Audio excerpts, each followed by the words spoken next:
Quando Deus te chamar para algo, não dê desculpas a Ele, porque se Ele te chamou, é porque Ele conhece o resultado através da sua vida.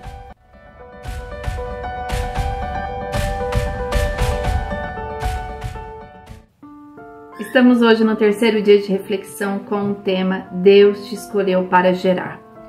E usando a história de duas mulheres, Isabel e Maria, primas, essas duas foram escolhidas para gerar filhos e filhos com propósito.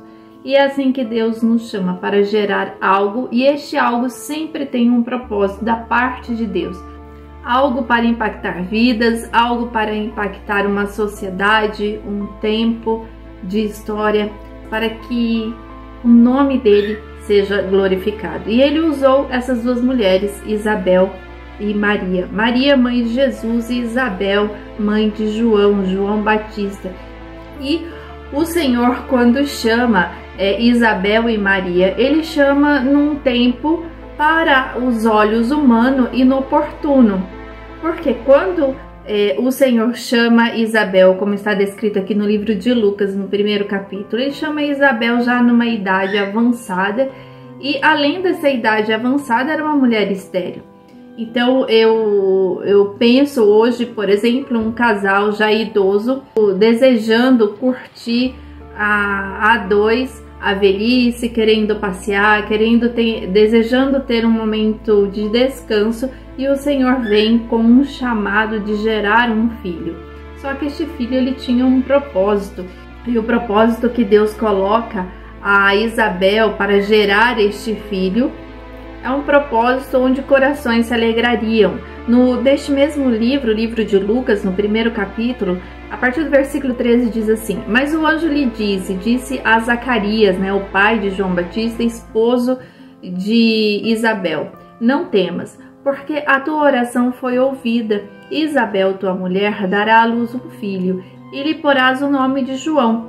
E terás prazer e alegria, e muitos se alegrarão no seu nascimento. Então, tudo que Deus deseja, tudo que Deus propõe para ser gerado através da nossa vida, traz um benefício, traz coisas boas. E assim, este menino que nasceria, cresceria, falaria sobre o pecado e o arrependimento destes, este então traria alegria em seu nascimento, e como fez. E por que o Senhor diz que traria alegria? Porque no versículo 15 responde e diz assim: Porque será grande diante do Senhor, e não beberá vinho, nem bebida forte, e será cheio do Espírito Santo, já desde o ventre de sua mãe.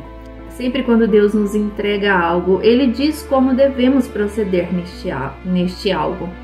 Neste caso aqui, o Senhor diz que ele já seria uma alegria no nascimento, então não adiantaria olhar para aquela criança e dizer que tempo é esse que se chegou este filho no tempo da velhice. O Senhor já disse que ele traria a alegria. Então, não olhe para aquilo que o Senhor tem te chamado, tem te mostrado que você foi escolhida para executar algo, e o seu coração se turbe diante dessa situação, dizendo que você não é capaz, dizendo que o tempo desse chamado está fora do tempo adequado, porque a idade já é avançada ou porque a idade ainda não chegou. Então, quando nós colocamos desculpas para Deus, nós declaramos que o Deus que nós servimos não tem inteligência ou não sabe o que está fazendo. E isso é um grande equívoco, porque Deus sabe exatamente quem Ele chama e o porquê que Ele chama. E se chamou, Ele vai te capacitar para isso. Ele capacitaria Isabel e Zacarias para serem pais de uma criança que se tornaria um homem, e este homem cheio do Espírito Santo, mas para que este homem crescesse dentro do propósito de Deus, eles teriam que agir da forma como Deus os instruiu, que era que este homem não poderia beber vinho nem bebida forte, para que o propósito de Deus para esta família fosse alcançado. Só que Zacarias, ele coloca sim uma limitação diante daquela situação. Não que Zacarias não confiasse em Deus, mas naquele momento a falha humana, a limitação humana falou mais alto. E Zacarias nos ensina, então, através da sua experiência, nós não podemos colocar as limitações, porque se Deus chamou, ele chamou, porque sabe o resultado que será alcançado através da sua vida. E da mesma forma ele faz com Maria, porque Maria não era uma mulher casada. E diante de toda uma explicação teológica, que não iremos entrar neste assunto teológico, mas Deus escolhe uma mulher virgem, que ainda não conhecia homem algum, e escolhe Maria, porque Maria já era uma mulher disposta a temer ao Senhor, e esta então foi usada por Deus para gerar um filho com propósito, que é o nosso Salvador, Jesus Cristo. E Maria também coloca um questionamento naquela situação de como seria feito este chamado de Deus para com ela. A Maria não coloca uma limitação, ela pergunta como que seria feito, porque muitas vezes nós precisamos orar a Deus e dizer: Deus, sou uma mulher que preciso ser instruída pelo Senhor para executar o que o Senhor tem colocado na minha mão como uma responsabilidade de uma função, porque eu sei que tudo que o Senhor faz através de mim é grande, é poderoso. Por quê? Porque tudo que vem do alto é grande e poderoso. A sociedade pode até achar pequeno, mas para Deus não é. Então eu preciso orar a Deus pedindo a instrução, e foi o que Maria fez. Pediu instrução a Deus quando ela pergunta no versículo 34 desse primeiro capítulo de Lucas, dizendo assim: como se fará isso, visto que não conheço o varão? E o anjo responde a Maria e disse, como está no versículo 37, porque para Deus nada é impossível. Não é impossível para Deus usar a sua vida para alcançar um propósito que Ele tem designado à tua vida, como mãe, como esposa, como filha, como profissional, um projeto ministerial para você, não importa. O que importa é que Deus tem te chamado para algo, e se Ele te chamou, não coloque desculpas de que não será possível porque você se sente incapaz ou porque não é o tempo oportuno para este chamado. Mas se o Senhor te chamou, Ele vai te instruir para executar todas as coisas, porque a obra não é nossa, a obra é do Pai. Nós não estamos chamando a nós mesmas, é Deus quem tem chamado a minha vida e a sua vida. E se isso tem acontecido, é porque Ele vai te capacitar, Ele vai te fazer crescer em graça, em estatura e em conhecimento diante dele e diante dos homens. E assim Ele fez com Maria e Isabel e José e Zacarias. Toda a família se envolve neste processo.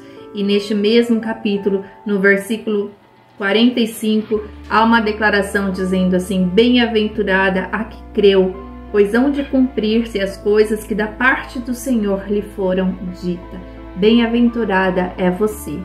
Se permita a desfrutar do que Deus tem feito através da sua vida. Abra os seus braços e diz: Senhor, o Senhor me escolheu, então me ajude, me ensina, e se posicione em ouvir a voz do Senhor, se posicione em ouvir a forma como Deus tem te instruído a cumprir o chamado. Você pode pensar que a sua história não é uma história compatível para o chamado que Deus tem para você. Você pode pensar que da onde você veio, as instruções acadêmicas que você teve, não te levarão para o momento que Deus tem te chamado. Não limite, não dê desculpas ao Senhor. Abra o teu coração e se entregue a este chamado. Maria e Isabel nos ensina dessa forma. Um contexto que as limitavam em ouvir os chamados de Deus. Mas duas mulheres tementes, obedientes a Deus e se entregaram a este chamado. E foram duas mulheres que geraram um grande propósito para a humanidade.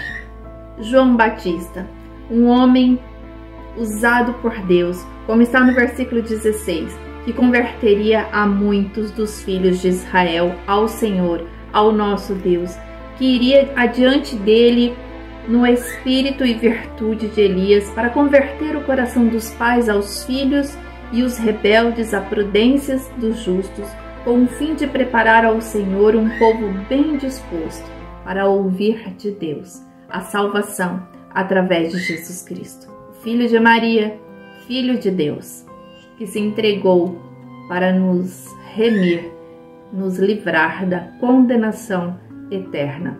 Não despreze o chamado de Deus para a sua vida. Fique com essas reflexões e se encha de coragem e diga: sou filha de Deus, um instrumento em suas mãos para que outras vidas sejam impactadas, mas pronta a ouvir as instruções de Deus, não dando desculpas, mas me dispondo ao seu chamado. Que Deus te abençoe em nome de Jesus. Amém.